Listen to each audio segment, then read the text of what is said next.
What is going on, YouTube? Northeast Ohio Sports Cards here today to talk about one of my favorite topics. Anyone that has been following the channel for a while, now they might not know where this is going, but they'll know where this take ends. We're going to talk about the Hall of Fame and what, in my opinion, is the myth behind the Hall of Fame bump, if you will. I get this question a ton. And now that we have some data, I was waiting for this moment to have the data to either prove me completely wrong or use it as evidence for my case. And now we are a week past the induction and the announcements for next year's class. So I figured let's go in and take a look now. Give it a little time, let it marinate, let it simmer, and then take a peek. So before we get in, YouTube stuff down below. Like, comment, subscribe. eBay affiliate link if you're going to make any purchases. Market Movers affiliate link if you want to check out their wonderful product. With all that being said, let's dive in. First up, one Mr. Kobe Bryant. Let me zoom in a little bit. Always forget to zoom in before I start recording. Here's Kobe. I started all these charts back on April 1st through the 19th. I am recording this Wednesday evening.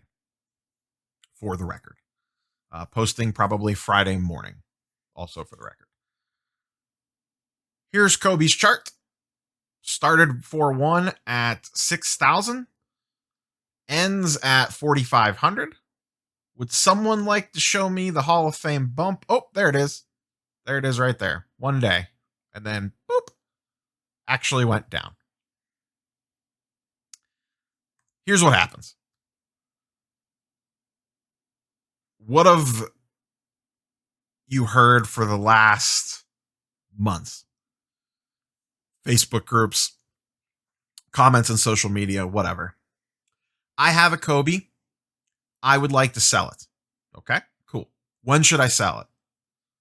General consensus? Oh, wait for the Hall of Fame. Like, just, wait for the Hall of Fame. Get a, Hall of Fame bumps coming. Just wait, sell it then. Okay, cool. Cool. What does everyone do? They wait for the Hall of Fame. What happens? Market gets flooded with inventory. And not enough buyers. And the price actually goes down. We saw the same thing, similar situation last year. The Lakers won the NBA Finals, and the next day, LeBron and AD cards went down because the market got flooded with them. Similar thing just happened in the comic book world. Venom 2 trailer dropped. People flooded the market with Amazing Spider-Man 361, the first appearance of Carnage, and the price actually dipped a little bit. The first week it held pretty strong, but I noticed this week it's now starting to dip. A little bit different market, but the principle remains the same.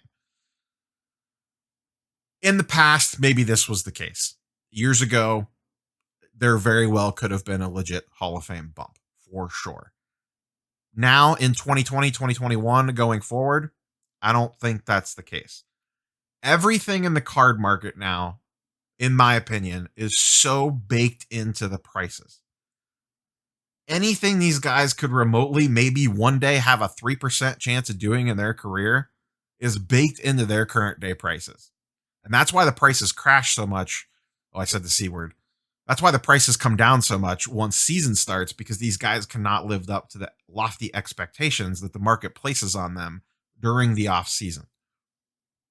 And even when guys do play out of their mind, that's what it takes just to maintain their level. See Acuna or even Ohtani in baseball. Not a good basketball comp right now. And maybe you could say that this is a bad year to run these charts because the entire NBA market's down. Fair. Very fair. But in general, I remember doing this exact same thing last year when people said, don't sell Ja Morant, wait for the Rookie of the Year bump.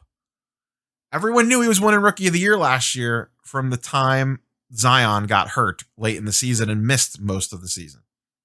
Everybody knew Ja was winning the MVP or Rookie of the Year. It was so baked into the prices. And I remember running the chart and it was like a little 3% bump the day that the Rookie of the Year got announced. And then it went right back down again.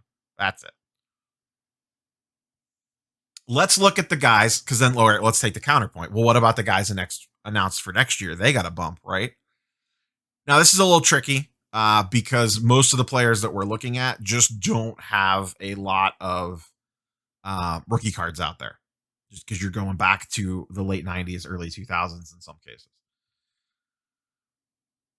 First up, Paul Pierce. I went with his PSA 9 Topps Chrome base just because it had a decent pop of 1,300 on it to give us some data points. I like to at least have a few data points to draw conclusions off of. So PSA 9, once again, April 1st through 5/19.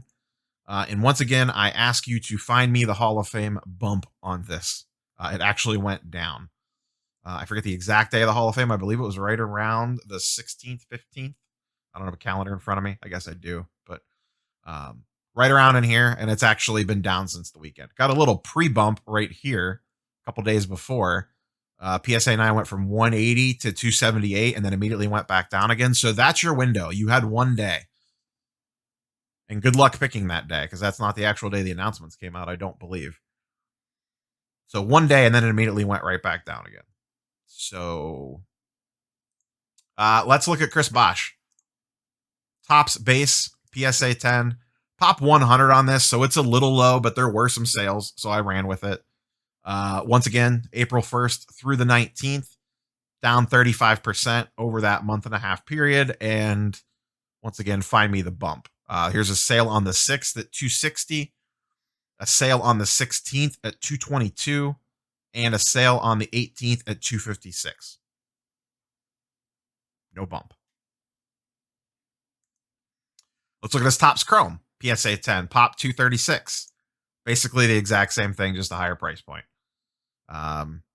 We have on the 16th, April 30th, not many of these have sold. April 30th, one sold for 350. April 16th, one sold for 433. So I guess that's your bump right there. And then the next one sold for 440. So you got a little bump there. $100, like $80, not bad. After eBay fees, you probably netted out about an extra $50. So yeah, sure. I guess that's a Hall of Fame bump. But back here, it was actually selling for more. It was going for 510.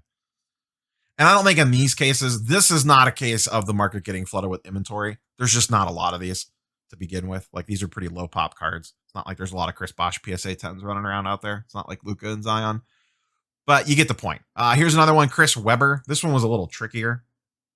I went with his 1993 Topps Finest Raw.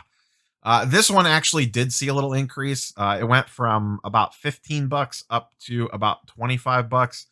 Now, the only thing is I didn't look at the individual cards. These have a really bad tendency to green, as you can see here. So it could be a difference of just because you see a lot of jagged spikes on this. This is why I don't typically like using raw cards to run these charts because the prices tend to fluctuate a lot more depending on, was it a listing that said read description or something like that because the corner got chewed off by a dog? Or is it like super green? Or is it a really clear copy and that's why one sold for 31 versus the one selling for 15? I don't know. I didn't look that close. Either way, not a massive bump for him. A little bump. And I don't even know that that's from the Hall of Fame. It could have been. It very well could have been. So the announcements for these guys, and Weber, I don't want to say was a surprise, but he was not like a sure thing. Pierce and Bosh to me were pretty much a sure thing. I didn't run anything on Garnett. I just stuck with Kobe and these guys. Like I said, Kobe was the big one. That's the crux of this argument. He's the one that you've been hearing about for weeks and weeks and weeks that says, oh, sell here, sell here, sell here. Whenever you hear that stuff, and to be quite honest, I'm probably guilty of some form of this myself. To say like, oh, hold and wait for the beginning of the season or wait for this thing. To be honest, whatever you're hearing repeated over and over and over again like that. So if it's, we've been talking about the football market a lot. It's, hey, wait until right before the season starts to sell everything. Everyone's saying that. That's why I've been saying starting July 4th, which is a full 2 months before the season starts, I may slowly start widowing down. I'll look and see like, okay, what have I already made a good return on? And I'll just go ahead and sell it. If something hasn't popped off yet, I'll roll the dice and hold that longer to see if it gets a bounce closer to the season starting. But essentially, whatever everyone's shouting about, do this, do that, just move your clock forward a week. It doesn't have to be a lot. And you know, start selling down in a case. Like if you were holding a bunch of Kobe stuff for this announcement, really you should have probably been selling starting April. Everyone knew this was coming. It's not like a surprise. You know, this year with the MVP might be a little different just because Joker kind of came out of nowhere. But even that, the consensus is kind of settled on that for a month now. Everyone's basically known since Embiid got hurt and missed those couple weeks. It's basically been, welp, you know, he went down, LeBron went down. It was, okay, it's Joker. So even that's not going to be like a huge surprise. So a lot of that's probably baked in as well. And for these guys that have won multiple MVPs, it's even trickier. So in general, I think you are better off. And maybe, you know, I might get this wrong on occasion. There will be some player somewhere that spikes because of an award or a Hall of Fame announcement.